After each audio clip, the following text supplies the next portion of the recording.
And now I see with some of the people running for president, they say, well, I wouldn't necessarily do tariffs against China. And it's like, well, look who's funding their campaign. Ken Griffin, Sequoia Capital, Citadel.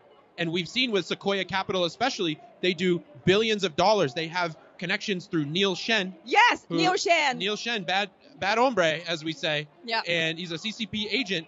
And they're doing these deals, and they're buying out politicians. You see the money coming from Sequoia Capital. Sequoia Capital makes billions from Chinese Communist Party connections. So it's a whole swamp, and that's why I am running on, DC drain them. We got to drain the swamp. Absolutely. We see the money trail of how it's being done. And who first told the American public that Neil Shen and Sequoia Capital is actually the de facto shadow government of the U.S. It's Mao Kuo, and it's the new federal state of China, the whistleblowing movement. Yes. That because we know the dirty secrets, and if you look at the open secrets, you can see how much money Sequoia Capital is giving to the establishment Republicans. Mm-hmm. So they're giving money to both parties, and that's why we have to drain the swamp and take back this country. Yes. Mike Gallagher, a U.S. congressman, sent a letter to Sequoia Capital and said, start giving us documents on these financial investments you have in Chinese AI, Chinese military tech, TikTok.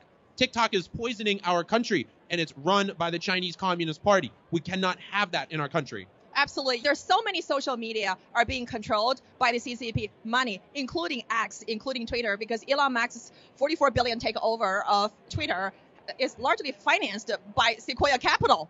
And finance, that's CCP money. Yes, and fortunately, we are still able to speak out against the CCP on X, but, I post very much on Getter because those are true free speech platforms without any CCP money. So our counter movement is growing. Yeah. It has them scared, and we are trying to stop what the CCP is doing to the Lao Beijing in China with social credit scores and mandatory vaccinations, and you have to get permission to leave your 15-minute city. We are going to make sure that does not come to America, that does not come to Europe, and hopefully we can still save the people of communist China and free them.